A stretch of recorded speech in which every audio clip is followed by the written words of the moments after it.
Cinema நேயர்களுக்கு வணக்கம். நான் உங்கள் பத்திரிகையாளர் ஆர்.எஸ். கார்த்திக். இந்த வீடியோவில் நாம பார்க்க இருக்கிறது இந்த வாரம் திரைக்கு வந்திருக்கிற கப்புள் ஃப்ரெண்ட்லி ஒரு ரீமேக் படத்தோட விமர்சனம். ரீமேக்னா பை லாங்குவேஜ்ல இந்த படம் எடுத்திருக்காங்க. வேற லெவல்ல ஒரு படங்க கப்புள் ஃப்ரெண்ட்லி. உண்மையா மெட்ராஸை பேஸ் பண்ணி தான் எடுத்திருக்கிறாங்க அந்த படம். சென்னையை பேஸ் பண்ணி தான். ஆனால் Telugu plus Tamil bi language.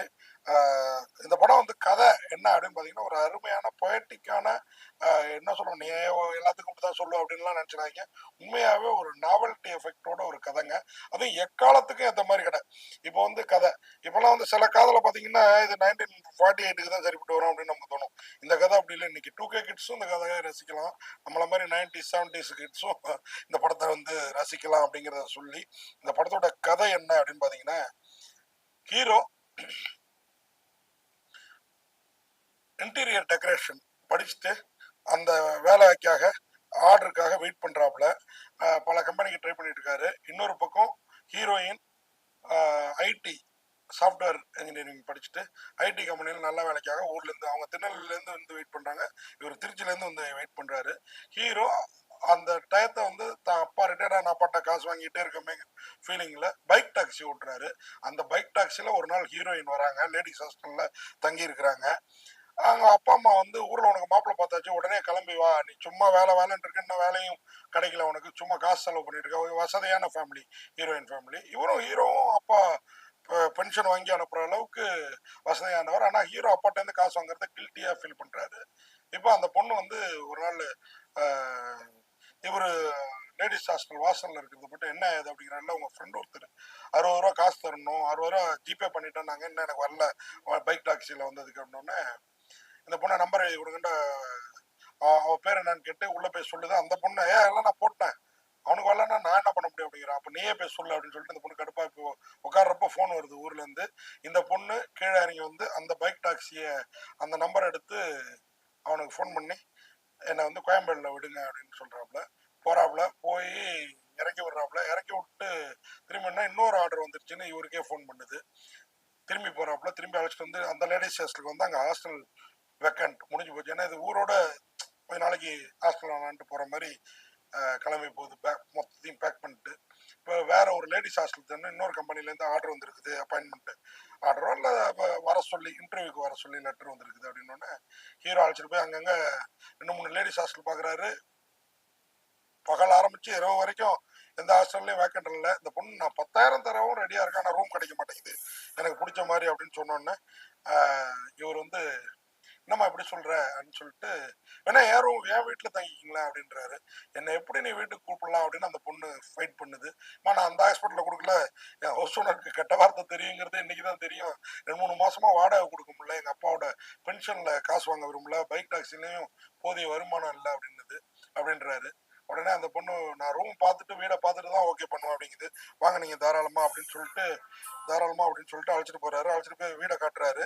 வீடை காட்டி, ஆனா நான் மொட்டை மாடியில தாங்க படுத்துப்பேன், நீங்க வந்து வீட்டு உள்ளார் தங்கிக்கலாம் அப்படின்னு சொன்னோன்னே இந்த பொண்ணுக்கு வந்து ஒரு மாதிரி, ஏன் இல்லை அப்புறம் உள்ளலாம் வரக்கூடாது அப்படின்னு சொல்லி கண்டிஷன் போட்டு, நான் ஒரு ஒரு 2 நாள் தங்கி பார்த்துட்டு சொல்றேன் இந்த இந்த வீட்டில் இருக்கலாமா வேணாமான்னு. ஹீரோ மொட்டை மாடிக்கு போறாரு. நட்சத்திரங்களை பார்த்து கனவு கண்டுறாரு. கீழே ஹீரோயின். மறுநாளும் பைக் டாக்ஸில அந்த அப்பாயின்மெண்ட் இதுன்னு அலையிறாங்க. இவங்களுக்குள்ளார ஒரு லவ் ஏற்படுது. ஹீரோ செமையா டிசைன் ரெடி பண்ணி வச்சிருக்கிறலாம், இன்டீரியர் டெக்கரேஷனுக்காக டிசைன் ரெடி பண்ணி வச்சிருக்கிறலாம் பார்த்துட்டு அந்த பொண்ணு என்ன பண்ணுது, உங்களுக்கு பேச்சு தான் வரல, நான் உங்களுக்கு ஹெல்ப் பண்றேன், ஒரு ஆர்டர் எடுப்போம் அப்படின்னா லிவிங்ஸ்டன் ஒரு ஆர்டர் கிடைக்குது. அது பார்த்தீங்கன்னா பெரிய ஆர்டரா இருக்கும். இன்டீரியர் இந்த ராக் அடிக்கிறதுக்கு கூப்பிடுறாரு, இன்டீரியர் டெக்கரேஷன்ட்டு. பார்த்தா வாஷ் மிஷினுக்குள்ள சின்னதாக ஒரு ராக்கா வைக்கணுங்கிறவங்க ஒரு மூஞ்சி செத்து போயிடுது. யோகி பாபு தான் இவருடைய கார்பெண்டர். அழைச்சிட்டு போய் வேலையை பார்க்குறாங்க. அந்த வேலை பிடிச்சி போய் அவருடைய மருமக பிள்ளைக்கு வீடு மொத்தத்தையும் இன்டீரியர் டெக்கரேஷன் பண்ற ஆர்டரை வந்து லிவிங்ஸ்டன் இவர்கிட்டையும் ஹீரோயின்ட்டையும் கொடுக்குறாப்புல. அதை கேட்டதுலேருந்து ஹீரோயின் வந்து ரொம்ப இவர் மேல வந்து ஹீரோயினால தான், அதாவது சொல்லுவாங்கல்ல ஒரு பெண் ஒவ்வொரு ஆணோட முன்னேற்றத்துக்கு அப்படி ஃபீல் பண்றாரு. ஹீரோயினும் இவருக்காக 2-3 இடத்த பிடிச்சி கொடுத்துட்டு அதோட வேலையை பார்க்க ஆரம்பிக்குது. அப்போ நீ என் கூட இரு, நம்ம கம்பெனியை பார்த்துக்கோ, அப்படியே வசதி கொஞ்சம் கொஞ்சமா பெருங்குது. ஒரு அப்பார்ட்மெண்ட்டு, காரு அப்படின்னோடனே அப்போ பார்த்தியா உன் லட்சியத்தை நீ அடைஞ்சிட்ட, என் லட்சியத்தை நான் அடையணுங்கிறப்ப இந்த பொண்ணுங்களே அப்படிதான் பைத்தியகாரத்தனமா அப்படிங்கிற ரேஞ்சில் ஃபீல் பண்றாரு. 2 பேரும் பிரியறாங்க. பிரியறவங்க திரும்பி சேர்ந்தாங்களா இல்லையா? இவங்க சேர நினைச்சாலும் விதி என்ன பண்ணுது? விதி வழி விடுதா? இல்ல பேரண்ட்ஸ் மறுக்கிறாங்களா? பேரண்ட்ஸ் மறுத்தும் விதி வழியை ஏற்படுத்தி விதி வலியதுங்கிறனாலதான் அந்த வழியே ஏற்படுதா அப்படிங்கறதெல்லாம் வித்தியாசமா ஒருவருப்பாவும் கொண்டு போனதுல இந்த படம் வேற லெவல் படமா எனக்கு தெரிஞ்சது. கிளைமாக்ஸ்ல கப்புள் ஃப்ரெண்ட்லியா அவங்க கேரளாவில் போய் ஒரு ரூம் எடுக்க போய், அதுவும் ஹீரோயினை எந்த நிலையில ஹீரோ அந்த ரூம் எடுக்க கூட்டு போனாரு அப்படிங்கறது அந்த ஓப்பனிங் சீன்லயே நம்மள டைரக்டர் வந்து யோசிக்க வச்சிடுறாரு. ஹோட்டல் அந்த லாட்ஜ் அதிபர் வந்து இவங்க அறையில கேமராவை கொடுத்துட்டு 2 பேரும் என்ன பண்றாங்கன்னு பாக்குறதுக்கு ரெடி ஆவாரு. வந்து ஒரு ஆக்சிஜன் சிலிண்டர் வந்து ஹோட்டல் வாசல்ல நிப்பாட்டிட்டு போவான். இவன் பேருக்கு அந்த கொரியர் அந்த மாதிரி ஏதோ ஒண்ணுன்னு வச்சுக்கோங்களேன். அதுல அதை பார்த்தோடனே என்னடா அது இளங்கப்பலா வந்திருக்காங்க, ஆக்சிஜன் சிலிண்டர் வந்திருக்கேன்னா உள்ள ஹீரோயினை பேஷண்டா தங்க வைக்க ஏற்பாடு ஹீரோ பண்ணுவாரு அப்படிங்கிறப்போ நமக்கே கனத்த இதயமாயிடுது. அதை விட கிளைமாக்ஸ் உங்க இதயத்தை இன்னும் கணக்க வைக்கும் அப்படின்னு சொல்லிட்டே போகலாம் அந்த படத்தை பத்தி. சந்தோஷ் சோபன் அவர் தான் சிவாங்கிற கேரக்டர்ல இந்த படத்துல ஹீரோ நடிச்சிருக்கிறாரு. மனசா வாரணாசி மித்ராங்கிற கேரக்டர்ல அருமையா இருக்காங்க. நம்ம சசிகுமார் படத்துல வந்த அபிநயா மாதிரி இந்த வாய் பேச முடியாத மாற்றுத்திறனாளி அபிநயா, அவங்கள பார்த்தா அப்படி தெரியாது, அருமையா நடிப்பாங்க. அந்த பொண்ணு இன்னும் இளம் வயசா இருந்தா அப்படி இருக்குமா அப்படி இருக்கிறாங்க அந்த மானசா வாரணாசி. அவ்வளோ ஹோம்லி லுக்கு, நமக்கே ஹீரோ ஹீரோயின் சேர்ந்துட மாட்டாங்களா அப்படிங்கிற ஃபீலிங் வருது. அது மாதிரி யோகி பாபு இந்த படத்துல தான் அடக்கி வச்சு அருமையா காமெடி பண்ணியிருக்கிறாரு. சங்கர்ங்கிற கேரக்டர்ல கார்பெண்டரா. அது மாதிரி சுனில் ரெட்டி அவரு ரகுங்கிற கேரக்டர்ல கொஞ்ச நேரமே வந்து ஹீரோ ஹீரோயினும் சேர்த்து வைக்கிறதுல ஒரு முக்கிய பங்காற்றுறாரு. இந்த படத்தை வந்து எழுதி இயக்கி இருக்கிறாப்புல அஸ்வின் சந்திரசேகர். உண்மையா அஸ்வின் சந்திரசேகர் தமிழரா அருமையான ஒரு தெலுங்கு தமிழ் படத்தை வந்து கொடுத்துருக்கிறாரு.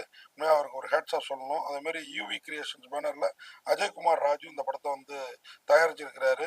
தமிழ்நாடு ரைட்ஸ் திங்க் ஸ்டுடியோஸ் வேற லெவலில் பண்ணியிருக்கிறாங்க. Director of photography Dinesh Purushothaman. ஒளிப்பதிவுலாம் அவ்வளோ கண்ணில் ஒத்திக்கலாம். அதுவும் சென்னையும் சரி, சென்னையை வந்து மேஜிக்கல் சிட்டி அப்படின்னு ஹீரோயின் ஒரு இடத்துல சொல்லும். அதுவும் கொல்லத்துல உட்காந்து சொல்லும், எது கொல்லமா அப்படின்னு ஹீரோ கேட்கறப்பெல்லாம் வேற லெவல் வெடிச்சிருப்பு தேட்டர்ல ஏற்படுது.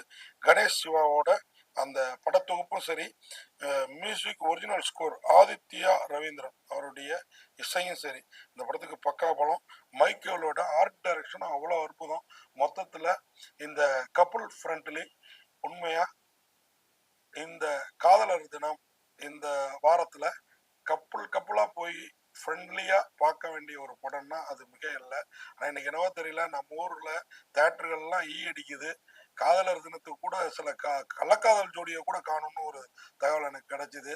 உண்மையாவே சொல்றேங்க, சினிமா அருமையான சினிமாவை என்னைக்குமே மிஸ் பண்ணிடாதீங்க. அது என்னதான் ஓடிடியில பார்த்தாலும் அது நம்ம தேட்டர்ல பார்த்த ஃபீல் அதிராது. கப்புள் ஃப்ரெண்ட்லியை கண்டிப்பா நீங்க தேட்டர்ல பார்க்கணும் உங்க கப்புள்ஸோட போய் அப்படின்றத சொல்லி இந்த படத்துக்கு பத்திரிகையாளர் RS கார்த்திக் எனது பார்வையில 10க்கு 7 மதிப்பெண் கொடுத்து விடைபெறுறேன். நன்றி, வணக்கம்.